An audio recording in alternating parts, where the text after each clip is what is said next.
Le 23 avril 1919, au pied des montagnes du Caucase, une ville gronde sous le vent de l'histoire.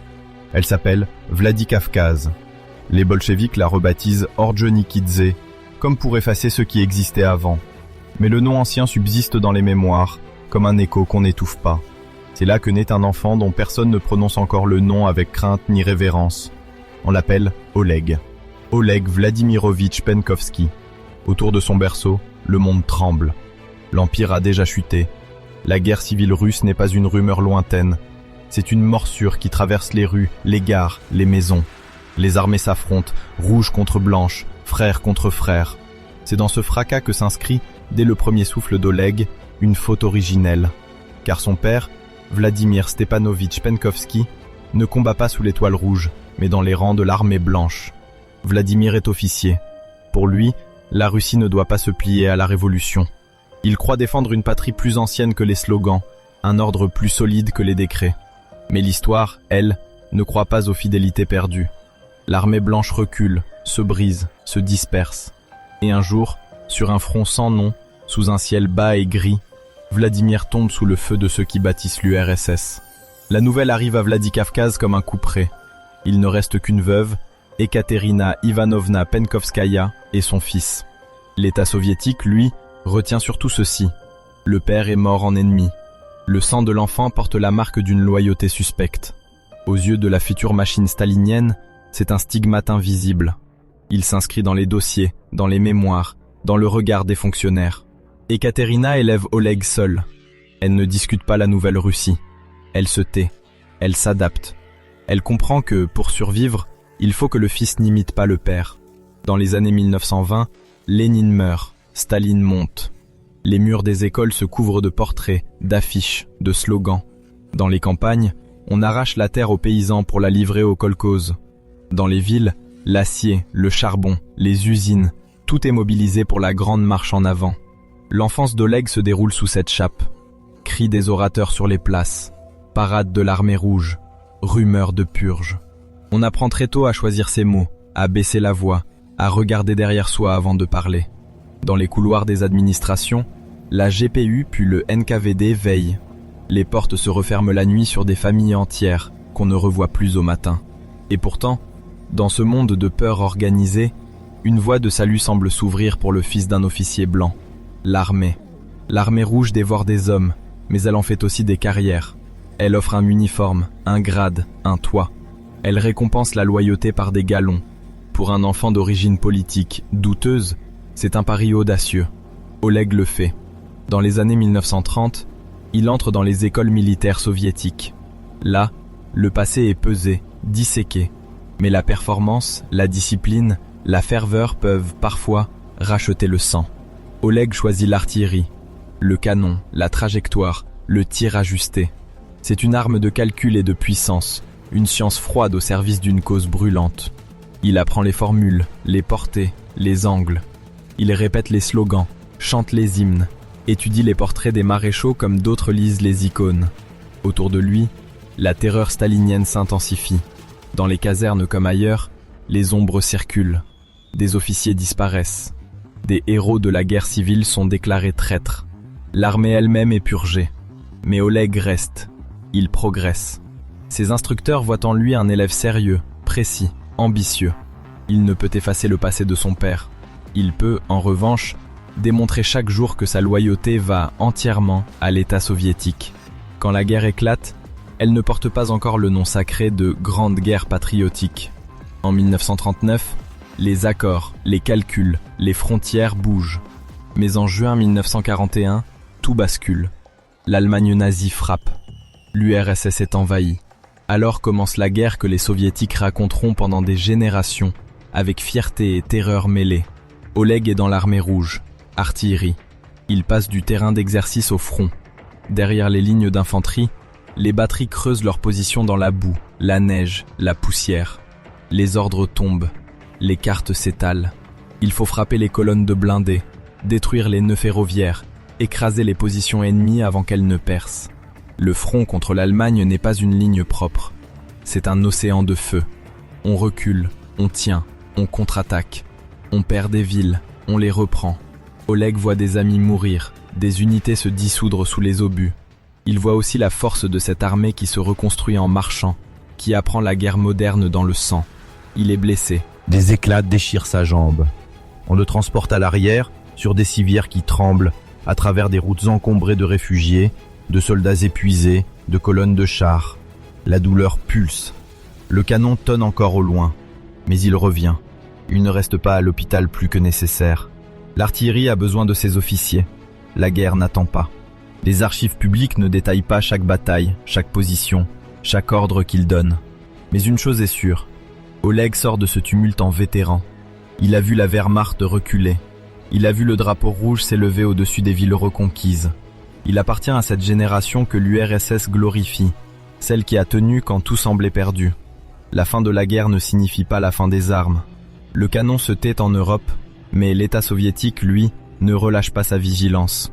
Staline reste au sommet. L'armée se réorganise. On démobilise certains, on réaffecte d'autres. Les meilleurs, ceux qui ont prouvé leur valeur, sont intégrés dans le corps solide de l'armée soviétique d'après-guerre. Oleg est de ceux-là. Il reste dans les rangs. Il gravit les échelons.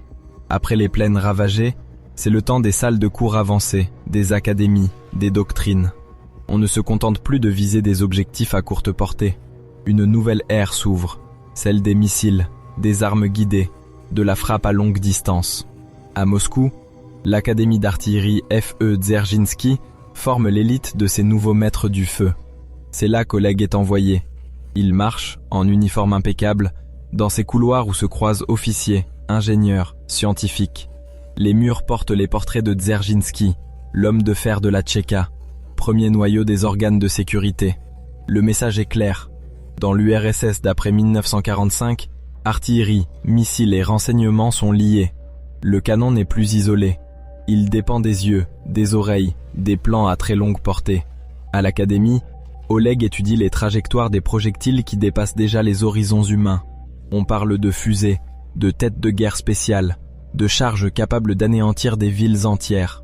Les ruines laissées par la guerre lui parlent, mais ce qu'il apprend maintenant dépasse la simple revanche.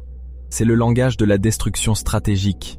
L'URSS se lance dans la course aux missiles balistiques. Les ingénieurs conçoivent, les usines produisent, les stratèges rêvent de portée intercontinentale. Les noms se succèdent. R5, R7, bientôt R12, R14. Derrière ces chiffres, il y a des rampes mobiles, des silos, des convois, des plans d'attaque. Oleg, dans cet univers, se dirige naturellement vers les questions de doctrine, de planification, de technologie. Ses supérieurs voient en lui un officier capable de comprendre autant la mécanique des armes que la logique des états-majors. Dans cette armée soviétique qui se veut moderne, scientifique, il devient un rouage précieux. Les années passent, les galons s'ajoutent. Le combattant blessé de la guerre contre l'Allemagne devient un colonel, un polkovnik de l'armée soviétique. Mais ce grade, à ce moment de l'histoire, ne signifie pas seulement autorité sur des hommes. Il ouvre la porte à un autre monde, plus secret, plus dangereux. Car l'URSS sait que la prochaine guerre, si elle vient, ne se gagnera pas sur un seul front, ni même à la seule pointe des missiles. Elle se préparera dans les ombres, au cœur des services de renseignement. Dans les années 1950, Oleg entre au GRU, la direction principale du renseignement de l'état-major général soviétique. Ce n'est plus seulement l'armée, c'est son œil caché, son bras invisible. Les dates exactes se brouillent dans les archives, mais les sources convergent sur un point. À cette décennie, il appartient pleinement à ce service qui suit les déploiements de l'OTAN, les essais nucléaires, les alliances, les bases, les plans secrets. Les couloirs du GRU ne ressemblent pas à ceux des casernes. On y parle chiffres, sources, réseaux. On y observe avec une froide attention les moindres mouvements de l'ennemi. En face, un autre géant veille, le KGB, gardien interne du régime, chasseur de traîtres, contrôleur de l'âme soviétique. Entre les deux, la rivalité est sourde. Le GRU représente le regard militaire, tourné vers l'extérieur. Le KGB, lui, se veut omniscient, omniprésent, autant à l'intérieur qu'au dehors. Oleg trouve sa place dans ce paysage complexe. On l'affecte à des fonctions de liaison, d'analyse, liées aux forces de missiles, à l'artillerie, aux relations militaires internationales. Il fréquente les documents les plus sensibles, capacité des nouvelles armes, plans d'emploi, doctrine d'escalade. Il lit des rapports qui ne sont destinés qu'à quelques yeux choisis, derrière les portes verrouillées de Moscou. Dans ce monde, une délégation officielle n'est jamais seulement une cérémonie. Quand l'URSS envoie des officiers à l'étranger, elle leur confie des objectifs visibles et invisibles. Visites d'usines, conférences, rencontres diplomatiques, mais aussi évaluation, contact, collecte d'informations. Oleg voyage ainsi en Turquie et dans d'autres États alliés ou neutres. Il découvre les hôtels étrangers, les salons diplomatiques, les conversations où chaque mot est pesé, chaque sourire est un masque. À Moscou, sa vie personnelle s'enracine. Il se marie avec Vera, parfois appelée Véronica selon les translittérations. Ils ont une fille, Elena. L'homme qui porte sur ses épaules le poids de tant de secrets militaires est aussi un père qui rentre le soir dans un appartement de la capitale, un mari qui partage un repas, des inquiétudes, des rêves à demi formulés. Son statut lui donne des privilèges réels, même s'il reste modeste au regard des fastes qu'affiche parfois la propagande. Un logement convenable, de meilleures rations, le respect discret qu'on accorde aux officiers supérieurs. Il appartient à cette classe moyenne supérieure soviétique, nourrie par l'appareil militaire, tenue par le devoir, flattée par le prestige. Mais autour de lui, le monde change encore une fois. En 1953, Staline meurt. La chape se fissure. Des luttes se déclenchent au sommet. Finalement, un homme s'impose, Nikita Khrouchtchev. Avec lui, une nouvelle ère s'ouvre. On parle de déstalinisation. On dénonce certains crimes, certaines purges. On enlève des portraits, on déboulonne des statues. Une partie de la terreur se relâche, mais l'affrontement avec l'Occident, lui, ne diminue pas. Il se transforme. La guerre froide entre dans sa phase nucléaire. L'espace devient un champ de bataille symbolique. Les missiles, un langage de menace. Khrouchtchev, pour impressionner le monde, multiplie les discours sur la puissance soviétique. Il promet des missiles produits comme des saucisses. Il évoque la capacité d'écraser des villes américaines à volonté. Dans les chancelleries occidentales, ces mots se transforment en angoisse. On parle de missile gap, d'un retard américain supposé sur les forces nucléaires soviétiques. Oleg, lui, sait ce qu'il en est réellement. Au tournant de 1959-1960, il est colonel du GRU, spécialiste des questions de missiles et d'artillerie. Il a accès à la documentation sur les programmes R5, R7, R12, R14. Il connaît les chiffres réels des rampes de lancement, les délais de préparation, les taux de production des têtes nucléaires. Il voit, noir sur blanc, l'écart entre la propagande triomphante et la réalité industrielle et stratégique. Cette position est vertigineuse. D'un côté, il sert un État qui fonde sa puissance sur le secret, la discipline, la peur. De l'autre, il regarde un monde où l'ombre d'une erreur de calcul peut entraîner l'anéanquissement de continents entiers. Il sait que les dirigeants occidentaux, faute d'informations fiables, peuvent surestimer les capacités de l'URSS, répondre par une escalade sans retour. À l'ouest, les services de renseignement cherchent désespérément des yeux à l'intérieur de cette forteresse soviétique. La CIA, le MI6, les services français et d'autres encore scrutent toute fissure possible. Les photographies aériennes montrent des silos, des rampes, des installations. Mais sans la parole d'un homme qui connaît de l'intérieur la machine soviétique, leurs estimations restent approximatives, fragiles.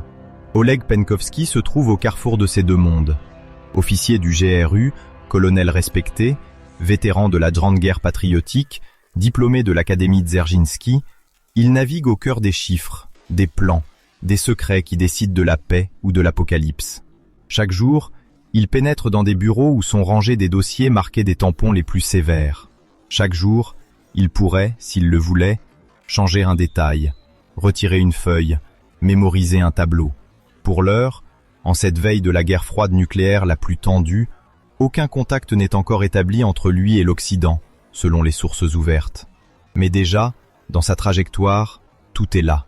L'origine familiale douteuse, le père vaincu par l'armée rouge, la mère seule dans l'ombre des purges, l'enfant ambitieux qui choisit l'armée pour racheter son sang, l'officier d'artillerie forgé par la guerre, le colonel du GRU plongé dans les arcanes des missiles.